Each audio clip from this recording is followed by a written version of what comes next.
have some morning reading here this morning, and figure we'd go ahead and share this.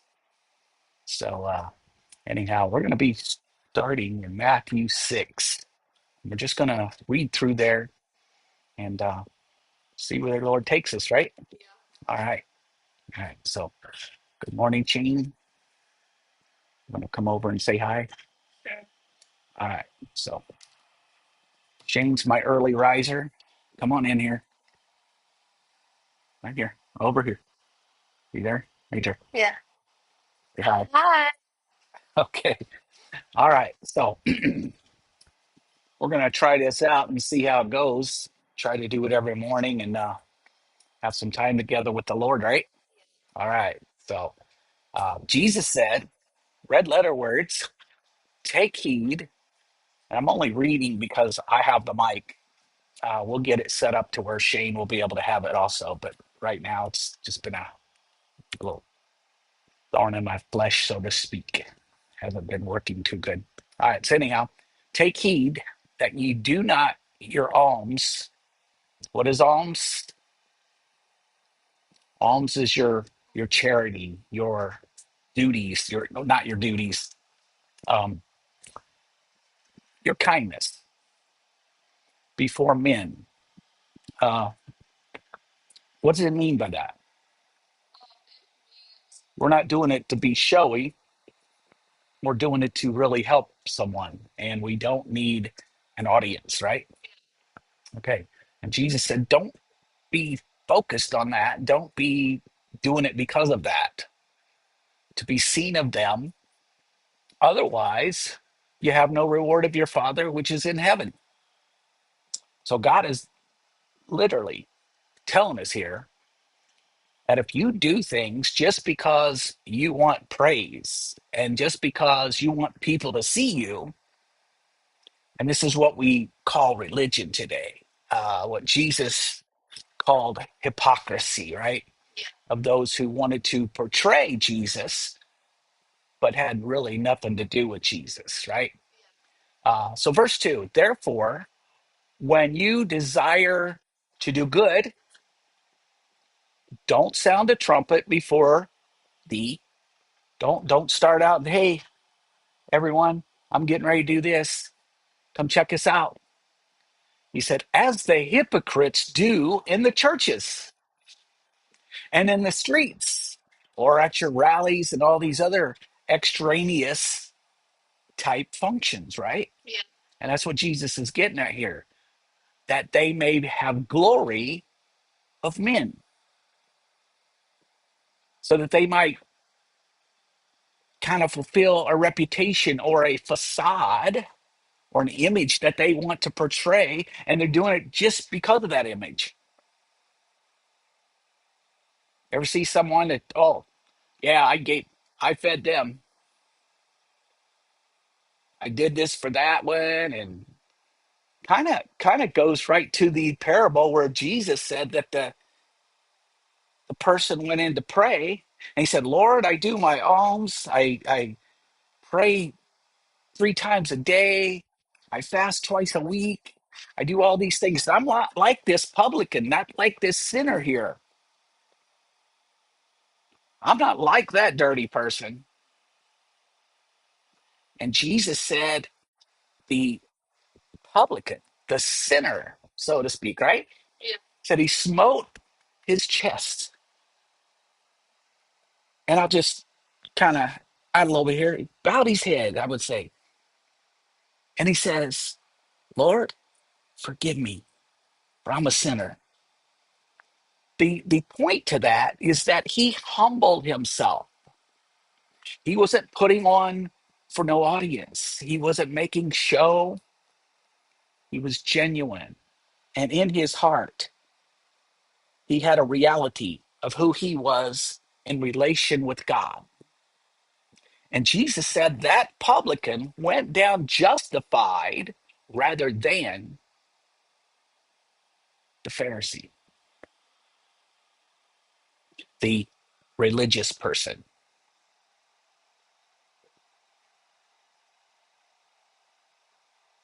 And he said, Barely, back in verse 2, I say unto you that they have their reward. So it sounds to me like Jesus ain't giving them no reward, are they? Is he? No, no. He said, but when you do your alms, when you do your kindness, when you do your goodness, when you do things to help others, right? When you do it, let not your left hand know what your right hand is doing. Yeah. What does he mean by that? Just the opposite of what we just talked about, right? We're doing it from the heart and a love of our heart to our fellow brethren, mankind, right? God's creation to truly help someone. And that's the motivation. That is the spirit by which we do it. And Jesus said, this is the way you're supposed to do it, right? And he said that thine alms, that thy goodness, that your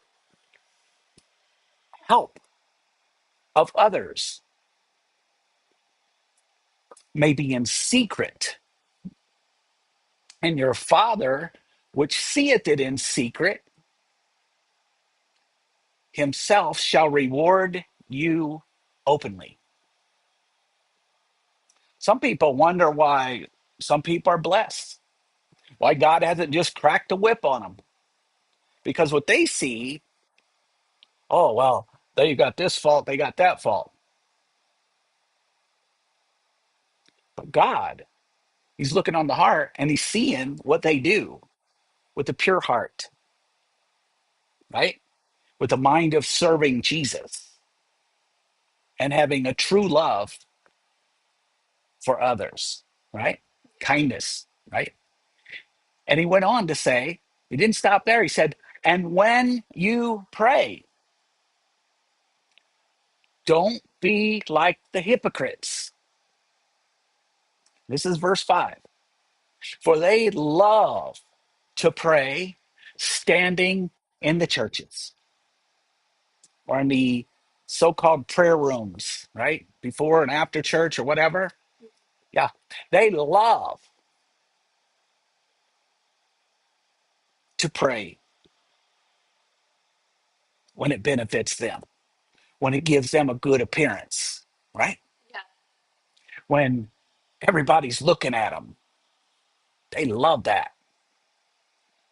He said, and in the corners of the streets. Now, see, back then, in Jesus' times, people would go out there and what we call today street preaching, right?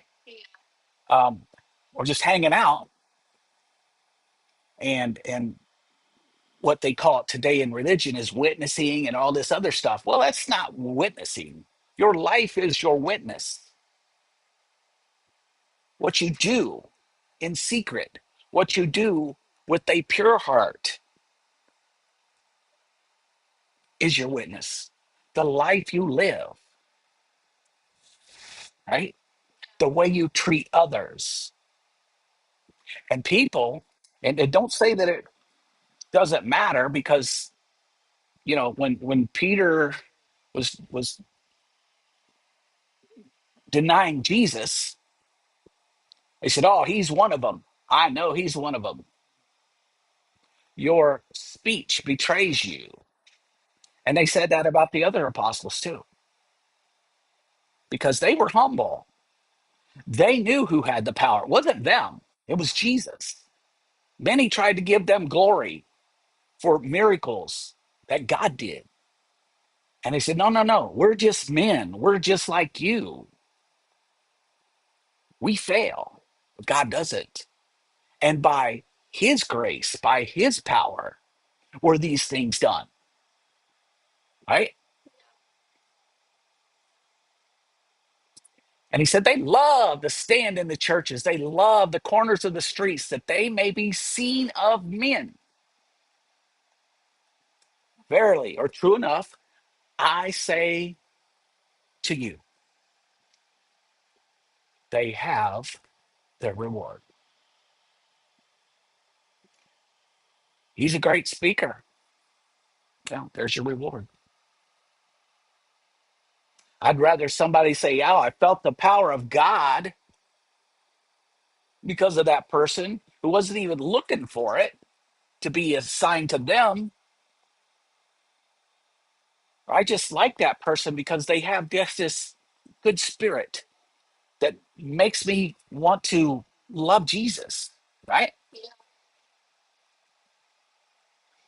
But he said they have their reward. They've got their speaking engagements. They've got their word of mouth. People on Facebook is, "Oh, you should come listen to my pastor." Or when they supposedly witness, they go, "Oh, you got to hear my pastor. Oh, you got to hear this evangelist. You got to hear this man. This man." That's what it boils down to, right? And he said they have their reward. They've already got what they are looking for. They're not looking to be close to me. They're not communicating with me. They're doing it for themselves. They're doing it for their kingdom, not mine. And again, he said, "But thou, you, when you pray, enter your closet." Now, does it mean go into your closet where we store clothes? No, that's not what he's talking about. He says, don't be doing it in front of people to impress people, right? You do it from the heart. He said, you go in and you shut your door. You block everything and everybody else out. I want your undivided attention, right? I want you to think of me, what you're saying from your heart and your mind. And he said, pray to your Father, which is in secret. And your Father, which sees you praying in secret, will reward you openly. Now, do we do it for the reward? No, because we're not like the hypocrite, the other ones that seek in man's glory, right? We just want to communicate with Jesus. We just want to find the mind of God. We want to walk to please him. And that is done in the heart. That's done by the way you live, by the way you conduct yourself when no one else is looking, right? But when you pray, and here we go again, right? You don't pray. Let's go up here, 7. Okay. But when you pray, use not vain repetitions. Now, what is he saying here? You get people, and I've heard it myself in these prayer rooms at churches, and they just keep saying the same thing over and over and over again. Or much speaking. And it turns the way that I'm reading it here, the Lord just takes it as babble, and not very good babble. He said, don't use vain repetitions. Now, he could be talking about, now, I'm not Catholic. I wasn't Catholic. I don't know incredible amount of Catholic, but I pretty much heard some of their, what I would call chants. And maybe that's more likened to what he's talking about here than just saying, "I love you, Jesus, I love you, Jesus, I love you, Jesus," right? Okay. If you're meaning it, it's okay. But he's saying we do it in secret because that's what we're talking to God about, right? Okay. And he said, some think that they're going to be heard for their much speaking. The amount of words and the amount of time that it took them praying, they think that's being rewarded. And he said in verse 8, be not ye therefore, don't be like them. For your Father knoweth what things ye have need before you ask him. Now, does that mean don't ask for it? No. That's not what he's saying. He's saying it. You don't have to sit there over and over and over again, begging, begging, begging for the same thing over and over again, right? I mean, it's kind of like a little kid. And I know the effectual, fervent prayer of a righteous man availeth much. It didn't say the repeated words of a righteous man, right? It said the effectual, fervent prayer, the meaning from your heart, total concentration on the Lord, right? Shutting everything out. And he said, after this manner, therefore, pray. Our Father, which is art in heaven. Now, what is he saying here? Acknowledge him in your prayer, right? And he said, our Father, which is art in heaven, hallowed be thy name. Lift up his name. You know what that name Jesus means? That's reminding, that's glorifying God. That's bringing to God's attention that you know what he did for you. Because by the name of Jesus, we have salvation. By the name of Jesus, we have victory, right? And through that victory, through his battle for us, he won us. And we are reminding God that the only reason we're even able to pray to him is because of that name, and it has to be hallowed to God, right? And he went on to say, thy kingdom come. Acknowledge that there's something you want greater than this, right? Than you.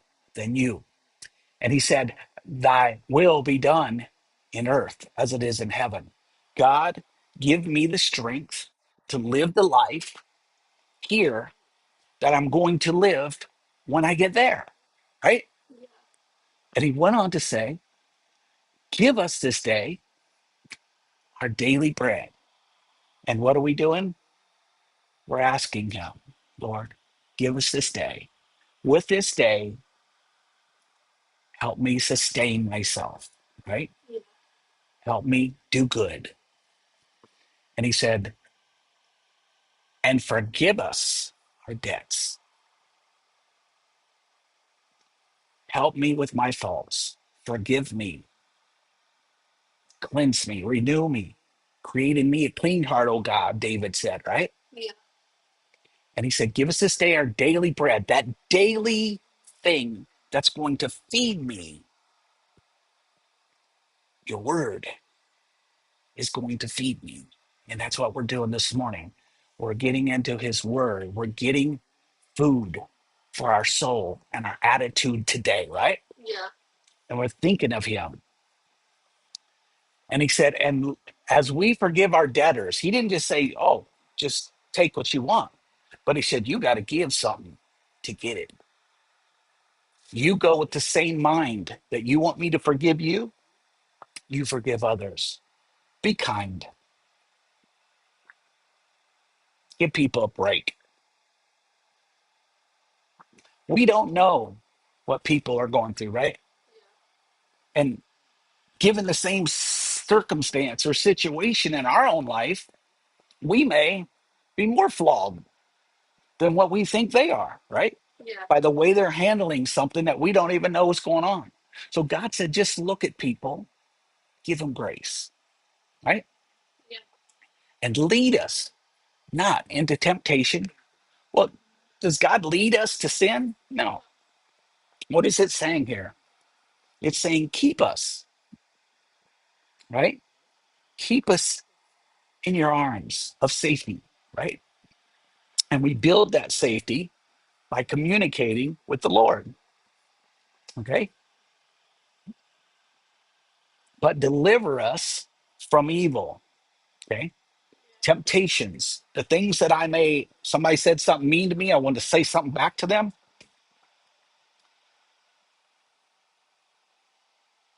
but I decided serving Jesus is more better, okay? So lead us not into temptation, but deliver us from evil, for thine. It's your kingdom. It's not mine. It's your power and it's your glory forever. So be it. And that's it. Pretty simple. And Jesus goes on, and we're not going to read much more here, but Jesus goes on and talks about if you forgive others their trespasses, that God will forgive you. Okay. And we're going to pick up again um, on these lessons daily, God willing, and things don't come up and whatever. We're not committing, but hopefully we'll be back again tomorrow around this time. And thank everybody for joining us today with a little bit of word of Jesus today. And God bless you and your family, right? And Shane is going to say,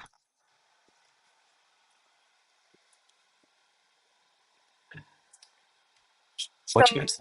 Thank you so much for watching this video. Make sure to subscribe to Leaders Name Ministries, and we'll be back in Jesus' name. Awesome.